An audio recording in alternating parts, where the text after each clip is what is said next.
A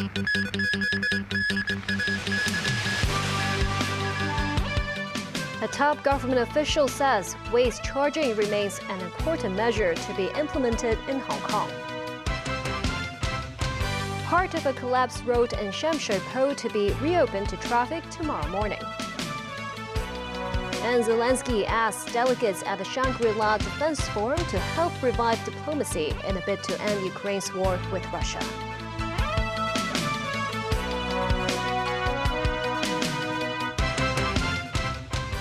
Good evening, and thank you for joining us.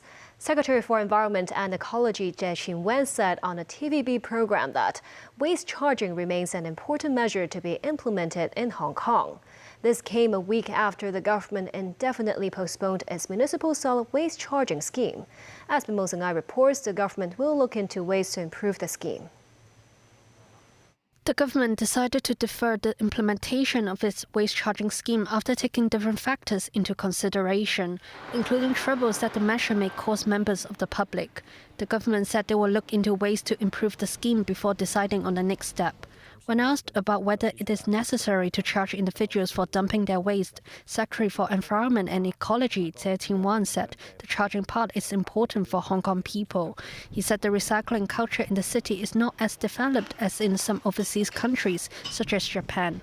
Jie added the government plans to study how to charge the public by the amount of waste they dispose of, citing Taiwan as an example.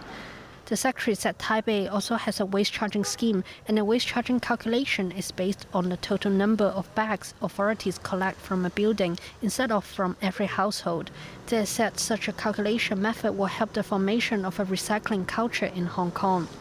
Meanwhile, the Environment Secretary said authorities will increase the recycling spots for food waste in the coming year. Under the Green Act Community Program launched by the Environmental Protection Department, individuals who use recycling facilities in their communities can receive electronic bonus points. They said the government hopes to turn the electronic points into shopping vouchers, adding they could work with supermarkets. Chairman of the Electrical Panel on Environment Affairs, Edward Lau, said the government should not rush to repeal the waste charging scheme. He said they could first expand the recycling facilities and then wait for a year before making the next move. Lau also said authorities should not always mention the charging aspect of the scheme to avoid creating a negative feeling among members of the public.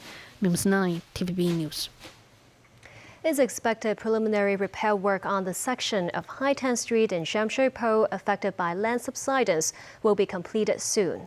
One lane of the road for vehicles heading towards Lai Chi Kok will be reopened by 6 a.m. tomorrow.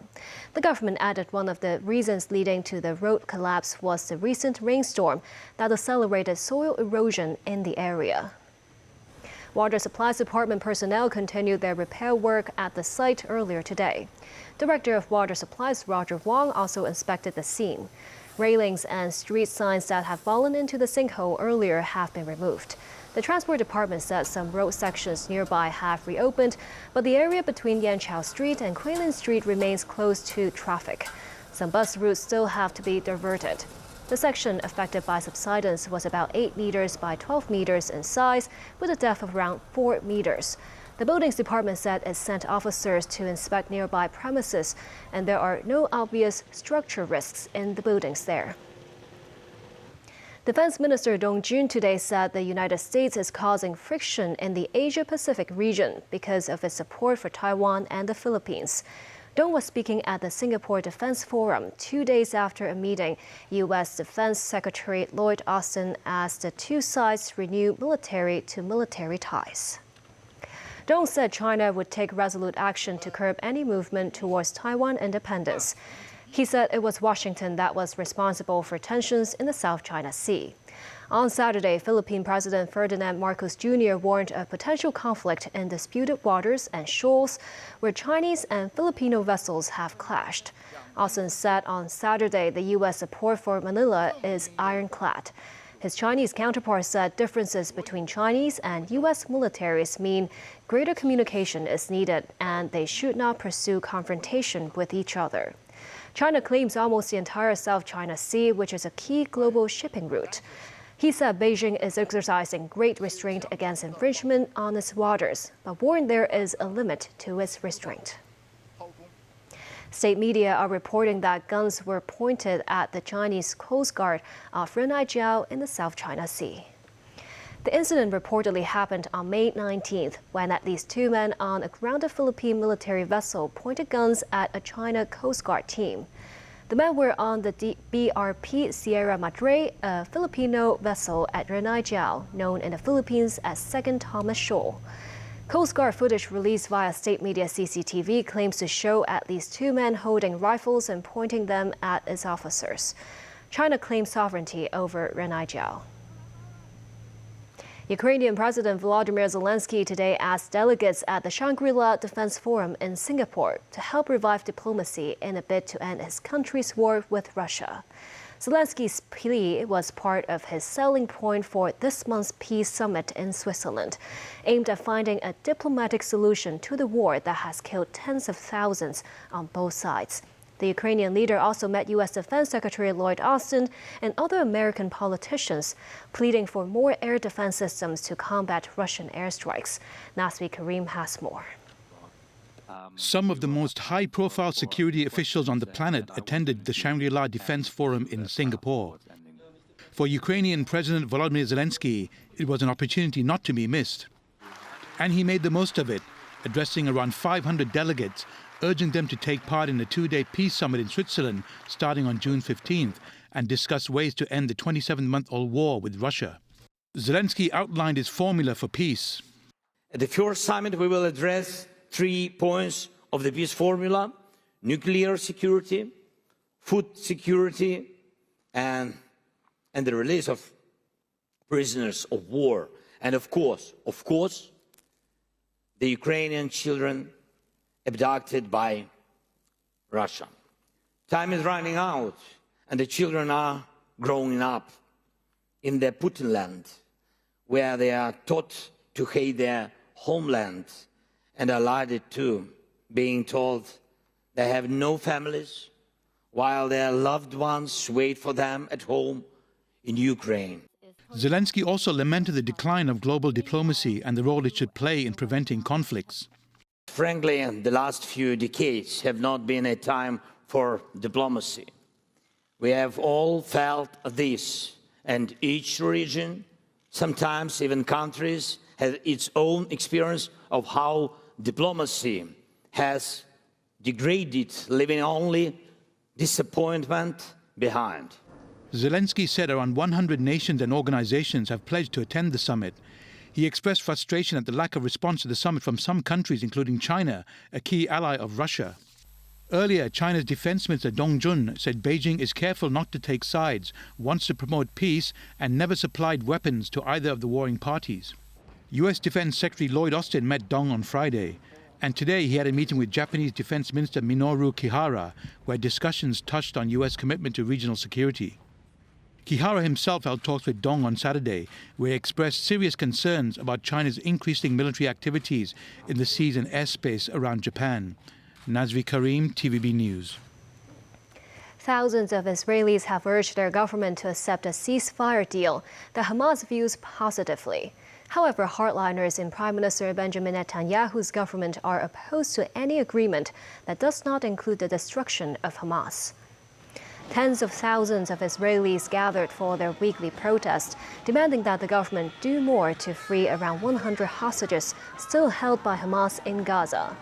U.S. President Joe Biden urged Israel and Hamas to accept a proposal that would see hostages being released, Israeli troops withdrawn from populated areas of Gaza, and an eventual permanent ceasefire. But 2 members of Netanyahu's government have threatened to resign over the deal. Netanyahu's office has released a statement saying an agreement without Hamas's destruction is a non-starter. Mediators Egypt and Qatar have also urged Israel to agree to the deal, with Hamas saying they have yet to see the proposal but are looking at it positively. North Korea sent some 600 balloons carrying trash into South Korea late Saturday night in Pyongyang's latest move to rile its neighbor. Balloons found in an apartment complex in Ilsan Saturday were moved by South Korea military personnel. Others were found in Seoul and Gyeonggi province. South Korea's Joint Chiefs of Staff said North Korea has been flying large numbers of trash-carrying balloons towards South Korea since Tuesday, saying the balloons carried manure, cigarette butts, and used batteries. People were told to beware of falling objects and not to touch objects suspected to be from North Korea, but report them to military or police officers. The military said there were no dangerous substances like chemical, biological, or radioactive materials. Some balloons had timers that suggested they were designed to pop the bags of trash in midair. In South Africa, the final results of the general election are still to be formally declared today by the Independent Electoral Commission. The African National Congress Party, or ANC, cannot reach 50% of the vote with more than 99% of the ballots already counted. This puts the country on a new political path for the first time since the end of the apartheid system of white minority rule 30 years ago, and an era of a coalition government could be looming. And this amid vote rigging allegations. Tracy Furness has more. Former South African President Jacob Zuma has threatened legal action to stop the announcement of the country's election results until allegations of vote rigging made by his MK party are addressed. We are going to need the time. Nobody must declare tomorrow. No. If that happens, people will be provoking us because we know what we are talking about. Yes. We are not guessing. Yes. We know. And why should they rush to count? And I'm hoping whoever is responsible is hearing what we are saying. Don't start trouble when there is no trouble. With more than 99% of the votes counted, the once dominant ANC party received a little over 40% in Wednesday's parliamentary election, raising the possibility that the ANC would need a coalition partner to form a government and re-elect President Cyril Ramaphosa for the second and final time. I'm happy about this result because there is too much parties. I think the coalition will make things become easy for us. So far I can say I'm happy because I saw a lot of youth coming to vote this year, and then they vote for the right reasons this time. I hope each and every youth got satisfied now because they voted to the party that they think is good and is going to do better for us. Representatives of South Africa's opposition parties were in a buoyant mood Saturday, with the ruling ANC party set to lose its parliamentary majority. For the first time since 1994, the parliamentary majority of the ANC has been broken, and that from now henceforth, Parliament will take decisions based on logic and sense and not on entitlement of being the sole dominant ruling party.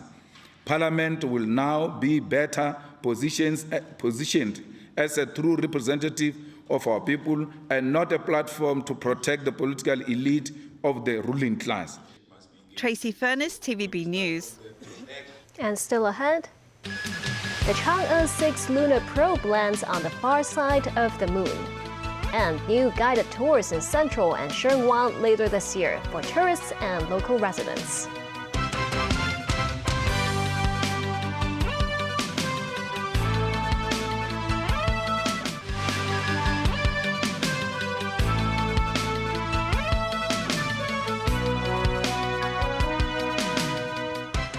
Welcome back. The China National Space Administration today announced a successful landing of the Chang'e 6 lunar probe on the far side of the moon. The mission aims to collect the first rock and soil samples from the moon's space-facing side and bring them back to Earth. Danny Zhou reports. At 6:23 a.m. Beijing time, the Chang'e 6 probe, supported by the Queqiao-2 relay satellite, touched down in a large crater called the South Pole Aitken Basin on the lunar far side of the moon, with the aim of collecting soil and rock samples and bringing them back to Earth. Through various sensors, the lander can measure distance and speed, identify obstacles on the lunar surface, and determine the specific landing location. It will use a mechanical arm and a drill to gather up to 2 kilograms of surface and underground specimens, according to the CNSA. On-site investigations and analysis of the landing area and structure of the lunar soil will also be carried out to provide insights into the moon's composition and evolution, as well as the wider history of the early solar system. A metal vacuum container loaded with the samples will be transferred to a re-entry capsule that is due to land in China's Inner Mongolia around June the 25th. Since its launch on May the 3rd, the Chang'e 6 probe has gone through stages including an Earth-Moon orbit transfer, near-moon braking, lunar orbiting and landing descent. It marks China's second moon exploration program designed to bring back samples following the Chang'e 5, which did so from the near side of the moon in 2020. It is also the world's third lunar landing so far this year. Danny Zhou, TVB News. The first direct flight from Harbin to Hong Kong was put into service today. The inaugural flight carried 131 passengers from Heilongjiang to Hong Kong. With direct flights, the traveling time between Harbin and Hong Kong is shortened to 5 hours. The flights are operated by China Southern Airlines every Thursday and Sunday. Paul Y Engineering Company, the contractor responsible for multiple public works and government construction projects, reportedly delayed paying its employees and are short of workers. Developer Vanke Property said its private residential project on Mawa Road in Taipo was contracted out to Paul Y Engineering, and fewer construction workers were seen from last week. Vanke said construction work will resume next week at the earliest. Last month, a group of construction workers at government-subsidized housing project Hema Amber in Kunchang also staged a protest, saying Paul Y Engineering had delayed paying their wages. The Development Bureau said 3 companies under Paul Y Engineering are responsible for 15 public works projects. The government said it has mechanisms monitoring construction progress and financial health of projects. In the government's latest promotional bid to woo tourists, the Urban Renewal Authority will roll out guided city tours in October at the earliest. More than 500 residents and tourists can join these tours free of charge to explore Central and Sheungwan. Tourism is everywhere in Hong Kong. That's the government's new initiative to promote in-depth exploration of the city. Also on board the campaign is the Urban Renewal Authority. Its managing director Wai Chi-shing revealed among the first activities in line will be 40 guided city trail tours in Central and Sheungwan to be launched in October. More than 500 residents and tourists can join free of charge. With 3 themed routes, all tours will begin from the Central Market and pass through Hollywood Road, which is touted the second most stylish street in the world by British magazine Time Out. The route on history and architecture will take participants to Tai Kwun, the Hong Kong News Expo, Mamo Temple, and Pak Chi Ling Park, which commemorates a meeting location for those planning the 1911 Xinhai Revolution in China. The itinerary on food and community will revolve around old businesses in the districts, including herbal tea shops, Cha Chan Tang, sugarcane juice shops, and the 160-year-old Graham Street Market. The arts and culture route, meanwhile, will lead to attractions such as the Staunton Street Revitalization Project, with murals and public art to take pictures with. Wai Chi-shing said unlike other local tours, the URA's guided tours will invite people from the community, including local residents and wet market stall owners, to share their stories about Central and Sheungwan. The URA is recruiting people with connections to these 2 districts to be the tour guides or docents. Wai added authorities will explore the possibility to launch guided tours in other districts with local characteristics such as the Flower Market and Prince Edward and the area around Kowloon Ward City Park. And that's the news. Thank you for watching.